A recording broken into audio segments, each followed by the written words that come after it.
what are some daily habits or rituals that you have to just sharpen your mind every single day that others can apply? Okay. So I think here's the thing when it comes to your memory. 2/3 of it is so people are concerned that they're growing older. But I could say you can improve your memory regardless of your age, your background, your career, your diet, your level of education, your financial situation, your gender, your health situation, your IQ, anything. It can be improved. Here's the thing. 1/3 of your memory is predetermined by biology and genetics, but that's so exciting because that means 2/3, the majority of it, twice as much, is completely in your control. That's cool. And so the things that move the needle, for example, are like 10 things that I'm thinking about that's going to move the needle completely of that 2/3. So it's a good diet, right? So a good diet because you are what you eat, right? Sure. And so there's certain brain foods that we know is good for your is good for your mind. Dr. Amen talked about that as well. A lot of that. You know, everything from blueberries to walnuts and everything, right? So there's good diet. And number 2, killing ants. Killing the automatic negative thoughts, which is a big for a lot of people. Remember, your mind is always eavesdropping on your self-talk, and it's a practice, right? So you want to be able to eliminate the negative talk. And you can't just eliminate something, you have to replace it with something else. Something positive, right? Exactly. You can't just stop smoking, you have to start doing something else. Because here's the thing that you want to avoid. A lot of people start taking pride in how bad certain things are in their life. It gives them significance. Very much so.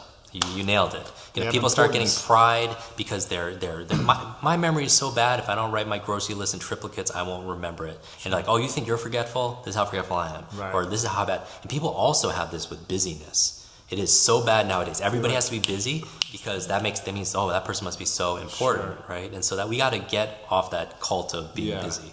That's congratulations for being the most busy person. Right, exactly. Right? Like not everybody has things to do. Exactly. But if people start getting pride, they start designing their life around being busy, and they wonder why they're all stressed out all the time. So automatic negative thoughts, kill those ants. Number 3, that's good that you have to do daily is exercise. Right, because you know your body and your brain, it's connected, and there's actually certain exercises you can do to build your brain power. So, for example, juggling. Extremely good for your brain. It's been shown in Oxford last year, there was a study saying that jugglers actually have bigger brains. You could actually build more white matter. It's also a great tip for speed reading because as you're juggling 3 balls, your eyes, you only have 2 of them. You can't focus on all 3. So you have to soften your gaze and take in more, like peripheral vision, and it trains you that way. So you can actually take in more words as you're reading. But it actually builds more white matter as you're doing it. There's certain exercises also we teach people. This is a field called educational kinesiology where certain body movements actually helps build your brain power, which is these cross laterals and these kind of fun things. Even something simple like, you know, like we're always on the computer all the time. So it's really important to kind of keep your hands and your fingers kind of stretched. But, you know, can you do one twice as fast? Like literally like this. Oh, that's interesting. You know, something like that, you know, 3 or times something fast, like, right? or like you're pulling in energy like this, but what if you had to do 1 forward and 1 back? But there's been so many exercises for people, like eating with the opposite hand is actually good for your brain. Brushing your teeth with the opposite hand. Very, very good exercise to actually build your brain power. So exercise is really good. But I mean just being physically fit is good for your brain, right? It's good for staving off a lot of brain challenges. Okay, 4th thing that people need to incorporate is brain nutrients. Because a lot of people, they're not getting it from their soil or maybe their food, so maybe a supplement in certain things, right? Number 5, this is a big one, and I know you're big on this, a positive peer group. Because you are what you eat, you know, but you are also who you spend time with. Of course. Right? So if you want a bigger brain, you want your mind to be active and everything, be around people that challenge you, that support you, that teach you things, that encourage you, that are positive. Because we are the average of the 5 people, as you know, that we spend the most time with. So positive peer group is good for your brain. Number 6 that's good for your brain is clean environment. They find that, and you know this, like when people start cleaning their desk, that their external world starts reflecting their internal world and vice versa. Right, so a clean environment helps you be more organized inside also as well. Number 7 that's good for your brain in terms of lifestyle, what I do every single day, is things like sleep. Sleep is so important. People, that's where you're rebuilding, you're rejuvenating, you're restoring. But there's this whole epidemic of sleeplessness and people aren't getting enough sleep. And as I'm going through this list, people should go through it. And this is common sense, but not common practice. That's the difference, right? People's like there's some zones here that people like, you know, I'm not spending time with the right people, or maybe, you know, I'm really not getting that much sleep, or maybe my diet or my negative self-talk. There's 1 or 2 things that if you fix it and you put energy there, it'll just your business could double because you're doubling. No, that's number 7. Number 8 is brain protection. So important to protect your brain because, people who are accident prone or they're doing like a lot of extreme sports, they're active. You want to make sure you wear helmets and just, because your brain is resilient, but it's, this controls everything. If you smash it, you're done. My father 10 years ago got in a car accident. And he's still recovering. He's not the same person. He can't work anymore. He forgets a lot. It's a challenge. And see that's why I do what I do, because I never want people to suffer the way that I was struggling every single day for like 15 years straight.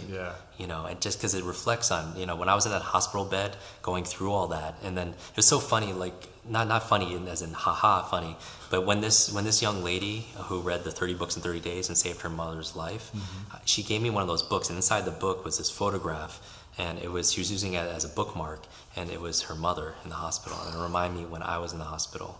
And so take care of your brain. Number 9 is new learnings. Learn something new every single day. Never let your head hit that pillow being the same as it was when I woke up, ever. Right? So listen to podcasts. Listening to podcasts, Talks, reading. Exactly. Watch your TED Talks. Take an online course or anything new learnings. Because here's the thing. We've learned more about your brain in the past 20 years than the previous 2,000 years.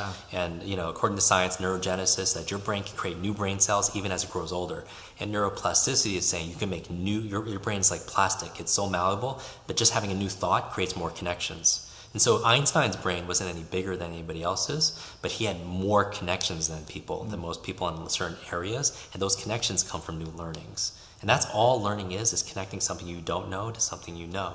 And making new connections like that. So always new learnings and always challenge yourself. And that's probably the most out of it. And then finally, number 10, what I try to practice every single day is stress management. So if you want to know what the biggest obstacle is for people's brains is stress. Stress creates cortisol, adrenaline in your body, and it's really good for fight or flight.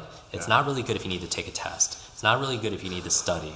It's not really if you have to read reports and journals and learn something brand new or learn a language. Because that'll shut down parts of your brain. So those are the 10 things that I focus on every single day. That's what's going to move the needle more than anything. That's really powerful information. Thanks for that.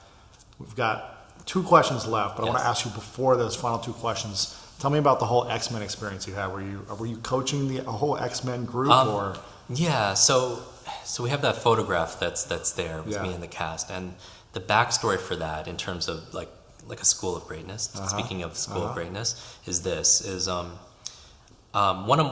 last year I had the privilege to go in and train the chairman of 20th Century Fox and his senior staff, about 20 people. And going down the hallway, I was lit up because I would see all these movie posters. Because I became a kid again. Titanic and Star Wars and Aliens and Avatar. I'm just like, amazing. And I go in and I'm really great. I like to be like humble, but it was amazing. I got everyone, they doubled their reading speed and their focus and all their memory. Amazing stuff. As a thank you, the chairman took me around the studio. It's a closed lot, but showed me all the movie sets and television sets. And I was lit up like a kid because I'm still that kid. And I think I was really great in that moment because I was like a child. I was playful and it was fun. I think that's the state you want to learn in. Anyway, when we were walking the studio, I saw this movie poster of the upcoming Wolverine movie with Hugh Jackman, and I'm a huge Hugh Jackman fan. And he was like, I was like, I can't wait to see that movie. And he picked up, because it was coming out for a few weeks, he picked up the phone, and 5 minutes later, I'm in the Fox Theater with 3D glasses and popcorn, watching Hugh Jackman take on all these super ninjas. And it was awesome. And I'm the only one. And I'm just thinking, this is incredible. I have the control panel here and everything. I'm just thinking. And then afterwards, we're done. He picks me up, and he's like, how is the movie? Do some market research. And I was like, this was amazing. And because I'm still like a 7-year-old, I go back and I tell him, you don't know this, but I grew up with these learning challenges that I don't tell a lot of people, and I couldn't read for 2 years, but I learned how to read by reading comic books. Because something about the pictures and the stories really made sense to me. And my favorite comic book growing up was the X-Men, which Wolverine is an X-Men. And I was like, because the X-Men weren't necessarily the most powerful, but they didn't fit in. They were mutants. They were different. And I felt like in school, I didn't fit in. And the highlight, I'm telling the CEO and the chairman, was when I was reading this comic book, I found out they had a school of all these X-Men, and it was in Westchester, New York, and that's where they all trained. the school of greatness, if you will. Sure. And I grew up in Westchester, New York. Wow. So I told him this, and this is a true story. When I was 7 and 8 years old, on the weekends, I would ride my little bike around my neighborhood trying to find that school. Because I wanted to run away, leave my school, which I didn't like, and go into X-Men clan. because they're different and I'm different, and I want to learn my superpowers and what's my superpowers, right? And what's other people's superpowers. Sure. And I tell him this like I'm a little kid, like I'm 8 years old, and he's like, Jim, I didn't know you like superheroes. Do you want to go to Comic-Con? And I'm like, oh, Comic-Con's the biggest conference in the country, right? And I'm like, oh, well, when is it? He's like, it's going on now, this weekend. And I was like, all of a sudden I go from 8-year-old to an 88-year-old. I'm thinking, oh, I have all these meetings. How am I going to get there? I don't have clothes. I have to wait on lines. There's going to be traffic to get to San Diego from LA. Yeah. And I just make all these excuses, that's I think adults do. We become critics, and we become, like squelchers of our own dreams sometime. Yeah. And he looks at me, he's like, Jim, do you want to go or not? I'm going tomorrow. And I was like, oh, the chairman of Fox Studios going, yeah, I want to go with you. Yeah. So he picks me up the next morning, Saturday, 8 o'clock. And we don't drive down. We get on the Fox plane. And sweet. Yeah, and I get on the plane. You're flying like a superhero. Literally. And when I get on the plane, Louis, there's the entire, I kid you not, cast of X-Men on that plane. And like Patrick Stewart and Hugh Jackman. Did he tell you that they were going to be on there? No. Oh, and I'm sitting in between Halle Berry and Jennifer Lawrence, right? And I want to put these pictures on Instagram, right? Like, cause like I have like half my pictures are like pictures of like superheroes and stuff. But it's like, and I can't even believe it. And we go there, spend the entire day with the cast at Comic-Con. We come back to LA that night on the plane, and he was like, how's your day? I was like, this is the best day ever. I was like, oh my goodness, this is incredible. He was like, well, I have something else for you. I'm like, no, what can I do for you? I don't need anything else. You're not going to top this. He was like, well, the cast really loved you. How would you like to go on set? I was like, what do you mean? He was like, we have another month of filming the new X-Men movie. And I was like, oh yeah, I totally want to do that. And he was like, well, I was like, what can I do for you? And I was like, oh, just share these tips. Teach them how to speed read scripts and memorize their lines and be focused on. I was like, oh yeah, I could do that. So the next morning, we're on the Fox, they call it the X-Jet. And I'm answering their questions on brain and brain performance and focus and memory and reading. And I get to spend an entire week with them on set, 12 hours a day, eating with them, working out with them, and watching my childhood heroes come to life. Oh my gosh. And it was just like, I can't even describe it, because I was like a 7-year-old the entire time. Like I would be sitting here and Bryan Singer, the director, was here the entire time. I was just like here. And when I get home, and this is, what a class act. I get home and there's a package waiting for me about the plasma TV. And I open it and it's this photograph of me and the entire cast of the X-Men. Yeah, I saw it over there. We'll link that up in the show notes. And it's like, I won't take it off my Facebook cover picture, but here's the thing, even better than that was the note from the chairman. And the note said this verbatim. It said, Jim, thank you so much for sharing your superpowers with us. It said, I know you've been looking for your school. Here's your class photo. Oh my goodness, that's amazing. I just want to cry. That's so cool. That's the story there. But the lesson there is twofold. I would say this. It came from being, for tapping, I think there's this childlike learner genius inside all of us. And because I was that authentic and I kind of like let that out, it kind of led to that. So in what areas of our life can we be more playful and be more authentically us, especially when we're, because I think age really is not chronological age. It's more of an age of, our mind and our heart. I'm friends with Stan Lee, and he's like, for me, living Disney. Spider-Man, X-Men, Iron Man, Avengers. And one chance I had the opportunity to introduce him and another one of my heroes, Richard Branson, for dinner.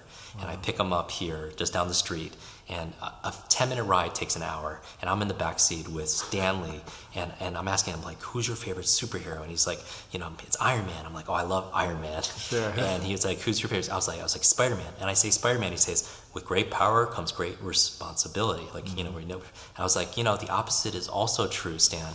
With great responsibility comes great power. When we take responsibility, we have the power to really change things. But Stan has two passions. He's 92 years old, and he still goes to work here, right down the street, 9 to 5, Monday through Friday. He loves telling stories. And his other passion is his wife, who's a year older. And that's what a role model. And he learns, he's one of the youngest, oldest people I know at 92. And that's what I mean by a state of mind. So I want to finalize this interview with two final questions. And the first one is, what are you most grateful for recently? What am I most grateful for? In your life. Just what are you most grateful for? In my life. My friends and my family. There's nothing more important to me. My values are love, growth, contribution, and adventure. I think the people you spend time with is what makes life worth living. And then I think the secret to life is growing and giving. Growing, because I used to be just giving and giving, and you and I share some of the same pursuits in terms of how we give. But I find that if we're not growing, then we don't have as much to give. And a lot of people are out there, they kind of martyr themselves, and they're always there for everyone. They're there for their friends and their family and their clients and their business, but they're not taking care of themselves. So I think that's important. So yeah, my friends and family are everything. Awesome. So the last question is what I ask all of my guests, and it's, what's your definition of greatness? That's a great question. I would define greatness as people who become the superhero that they were meant to be. I call it the superhero you. And a superhero has two things. They've developed and discovered their own strengths, and everybody has a unique power, unique talent, a unique gift that no one else has. But they don't just have a superpower, they use their power for some kind of purpose. They use it to be able to save the world, to be able to add value to their community. So I would say be that superhero. If you're constantly in pursuit, you're just pursuing external goals, it will wear your nervous system down. You will be exhausted, and one will eventually run aground. You'll become mentally depressed. The key is to figure out what are the rewards that you can acquire along the way internally. Remember, it's subjective. There can also be external rewards.